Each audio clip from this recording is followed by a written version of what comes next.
R15 এর এই ভাঙা লুকিং গ্লাস গুলোকে ঠিক করবো মাত্র 200 টাকা দিয়ে। তো চলে আসলাম আমি একটা গ্লাসের দোকানে। তো এই ভাইটিকে বলার সাথে সাথে ভাইটি বললো যে হ্যাঁ লাগানো যাবে, মাত্র 200 টাকা লাগবে। তো আমি টাকার দিকে না তাকিয়ে আমি তার কাছ থেকে এই কাজটা করে নিলাম। আসলে আপনারা দেখতে থাকুন, আসলে টাকা বাঁচানোর জন্য কিন্তু আমি এই কাজটা করতেছি না, কারণ আমি আমার বাইকের একের পর এক লুকিং গ্লাস গুলোকে চেঞ্জ করতেছিলাম। তো হুট করে ভাবলাম যে আমার ঘরে এক সেট R15 এর এই ভাঙা লুকিং গ্লাসটা রয়েছে, তো এটাকে আমি ইনস্টল করতে যাচ্ছি। এই কারণে আমি আমার খাগড়াছড়ি এক ভাইয়ের দোকানে আসলাম লুকিং গ্লাসের গ্লাসগুলো সেট করার জন্য। তারপরে দেখতেছি এই ভাইটা কিন্তু লুকিং গ্লাসের মাপে খুবই সুন্দরভাবে গ্লাসটাকে কেটে নিচ্ছে। মানে দেখার পরে আমার কাছে কাজটা খুবই সহজ মনে হচ্ছিল, তবে কিন্তু এই গ্লাসটা লাগানোর মোটেও কিন্তু খুবই একটা সহজ কাজ না ভাই। আসলে যে লাগায় তার কাছে লাগাইতে লাগাইতে একদম অভিজ্ঞ হয়ে গেছে। এই কারণে আমি যখন দেখতেছি তারপরে কিন্তু আমার কাছে খুবই সহজ মনে হচ্ছে। তো দেখেন এই ভাইটা কিভাবে আসলে তার নিজের দক্ষতায় কিন্তু কাজটা করতেছে, দেখে তো আমার পুরোই ভালো লাগতেছে। তো আগে জানলে কিন্তু আমি এইভাবে লুকিং গ্লাসগুলোকে ঠিক করে নিতাম মাত্র 200 টাকা দিয়ে। আর আমি এই ভিডিওটা আপনাদের মাঝে শেয়ার করা মানে হচ্ছে যে একটা লুকিং গ্লাস, ভাঙা লুকিং গ্লাসকেও কিন্তু মেরামত করে ঠিক করা যায়। আমরা অনেক সময় বাইক পরে গেলে বা লুকিং গ্লাসটা ভেঙে গেলে কিন্তু আমরা সেই লুকিং গ্লাসগুলোকে ফেলে দিই। আসলে আপনারা এখন থেকে ফেলে দিবেন না, আপনারা আশেপাশে কিংবা সদরে ভালো কোনো লুকিং গ্লাস বা গ্লাসের যারা কাজ করে তাদের সাথে একটু পরামর্শ করবেন বা তাদেরকে বলবেন যে এই গ্লাসগুলো লাগানো যাবে কিনা।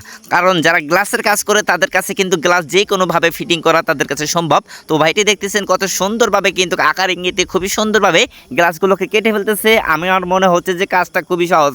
আসলে ভাই মোটেও কিন্তু সহজ না, ভাইটির কাছে কিন্তু সহজ মনে হচ্ছে, কিন্তু আমার কাছে খুবই কঠিন। আপনারা যারা দেখতেছেন অবশ্যই আপনারাও শিখে রাখুন। আর আপনারা যদি এইরকমভাবে গ্লাস লাগাতে চান তাহলে আমার এই ভিডিওটা দেখবেন এবং কি ভিডিওটাকে শেয়ার করে রাখবেন।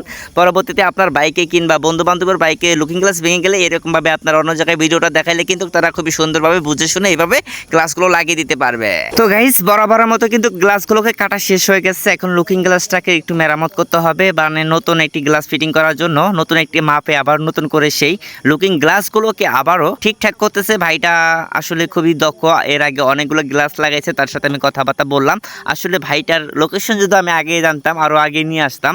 আমার এরও আগে অনেকগুলো গ্লাস ভেঙে ফেলছে, আমি সেই লুকিং গ্লাসের ডান্ডারিগুলো ফেলে দিয়েছি। দেখেন ভাইটি কি সুন্দরভাবে গ্লাসগুলো কেটে ফেলেছে, এখন কিন্তু শুধু লাগানোর পালা।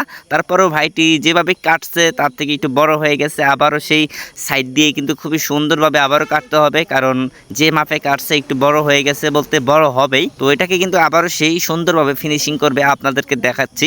ফুল ভিডিওটা টানাটানি না করে অবশ্যই আপনারা সম্পূর্ণ ভিডিওটা দেখবেন। আর এটাই সেই R15 এর গ্লাসের ডান্ডারি, এটাকে এখন দেখেন আবারও নতুন করে ফিটিং করা হবে। ভাইয়ের কিন্তু সম্পূর্ণ গ্লাসটাকে ফিটিং কাটিং করা শেষ, এখন শুধু একটু চাপচুপ দিয়ে লাগালেই তারপরে কিন্তু হয়ে যাবে। আর এটা হচ্ছে খাগড়াছড়ি মায়ের দোয়া গ্লাস হাউস, আপনাদেরকে একটু দেখাইলাম। ভাই কিন্তু আবার সেই আগুনে হিট দিয়ে কিন্তু রাবারটাকে নরম করে সেখানে গ্লাস বসাবে, এরকম একটা পদ্ধতি নিয়েছে। দেখেন ভাইটি কিন্তু খুবই জোরাজোরি করতেছে, কারণ একটু টাইটভাবে লাগাইতে পারলে কিন্তু আপনার গ্লাসটা খুবই সুন্দরভাবে বসে পড়বে। আর আপনার গ্লাস লাগানোর সময় অবশ্যই কি করবেন, ভেতরে আপনারা একটু ফোম বা তুলা জাতীয় কিছু দিবেন যাতে গ্লাসটা লড়াচড়া না করতে পারে। তো ভাইটি কিন্তু সে সুন্দরভাবে ফোম দিয়েছে, দেখেন কত সুন্দরভাবে কিন্তু সে জোর জবস্তি করে হলেও কিন্তু গ্লাসটাকে লাগাচ্ছে। ভাই আমার কাছে খুবই ভালো লাগতেছে, আপনাদের কাছে কেমন লাগতেছে অবশ্যই কমেন্টে জানাবেন। আর ভিডিওটা লং করে দেওয়ার কারণ হচ্ছে একটু বুঝাইয়া সুন্দরভাবে দেওয়ার চেষ্টা করেছি।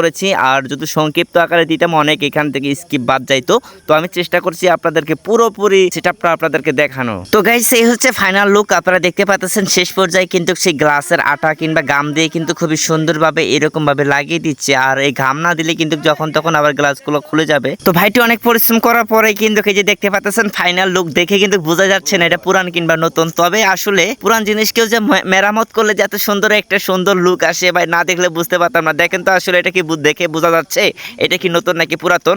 আর উপরে যে কালার কালো যে ব্ল্যাক ইয়াটা, এটাতে একটু আমাকে স্প্রে করে নিতে হবে, আবার একটু নতুন রং করে দিলে কিন্তু সম্পূর্ণ ঠিক হয়ে যাবে। তো ভিডিওটা কেমন লাগছে অবশ্যই জানাবেন। আর কে কোথা থেকে ভিডিওটা দেখলেন অবশ্যই একটু কমেন্টে জানাবেন। পেজ থেকে দেখে থাকলে অবশ্যই ফলো করে দিবেন, টিকটক থেকে ফলো করে দিবেন, ইউটিউব থেকে অবশ্যই সাবস্ক্রাইব করে দিবেন।